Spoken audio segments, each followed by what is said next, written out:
Um, Now I'm analyzing session number 3 of the tactics sequel of a basketball session. This is the fast break session. So for the warm up, you make a square with two players on each corner, and the front four people will dribble a ball at a fast speed into the middle of the square, then turn right and pass to the person on that cone and take their place. The coach will tell you whether to go left or right for better reaction time in training. I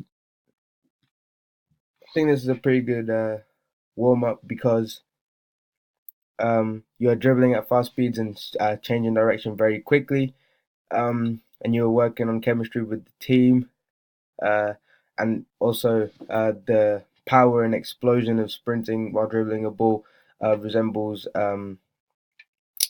fast break in the game, and you're doing it as a collective. Therefore, it resembles you doing it as a team. Practice number 1v1 attack. On this drill, two of you start on the baseline and will sprint 5 yards out past the cones parallel to you. When you come around the cone, one will attack and one will defend the hoop. You need to try and score, block the point, but this is very resembling of the fast break and how fast you have to react. Once everyone on your team has attacked, you swap. This is a short but effective and continuous drill. I agree. Uh, it's effective because it's fast break, which means you have to react and run as fast as you can. You have to be explosive. It's suitable because fast break is usually attacking, but then it also resembles defending. When you defend, you have to be very quick and get yourself into position, whether individual or as a team. Um, is it practical? It's practical individually, but as a collective, maybe the best way to do it would be uh, on the whistle as a team. So one team runs and the other team runs, and one defends and one attacks. Maybe that could be more effective. Um, more practical. But I believe it's quite effective and suitable as the goal is to improve fast break and reaction time. Um, this is a good continuous drill, and it's high intensity, which will improve also your cardio, even though it's not as important as the main aim. Coaching points are keep low for sprint and turning the cone, which is good for agility. Keep low for dribbling and defending. Feet not too close or apart. Fingertips for dribbling. Safe distance from attacker or defender, and hands up for defending. Standard procedures for basketball players, depending on whether the participants are beginners or more advanced.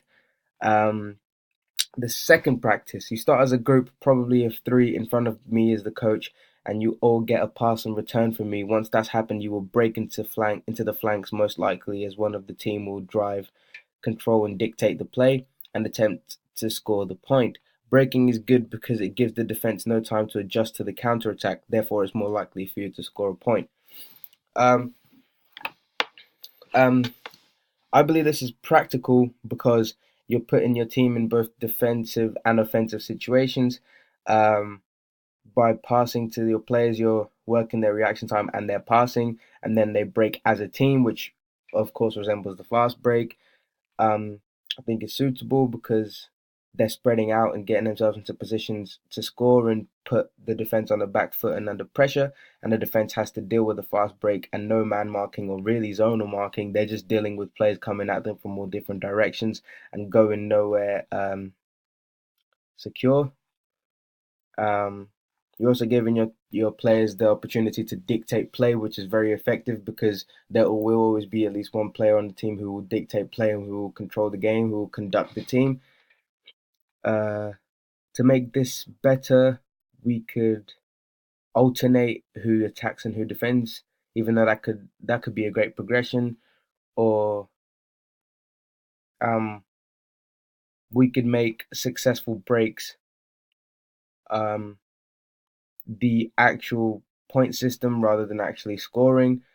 For example, when you break, if you manage to get a certain number of passes and then someone uh, on the baseline receives a pass without being contested, that could be a point more so than scoring itself. Coaching points for this exercise are drive. Make sure the whole team knows where they're going. There's no confusion. Make sure you're in a position to get the ball to make an option. Finally, finish with a game. Normally, which is like drill number two, and you have to break once you've all given and received the pass to and from me as the coach, and then it's normal play, but it will be make it, break it. Therefore, all the teams, well, both teams will get the opportunity to attack and defend and develop their fast break coping mechanisms and their fast break clinical mechanisms. For the cool down, lap around the court and static stretches in one place as a group, most likely. I think this is a pretty good session. Lacks practicality in really the first two practices, but obviously there are improvements to be made. But I think they're quite suitable and effective on the other hand.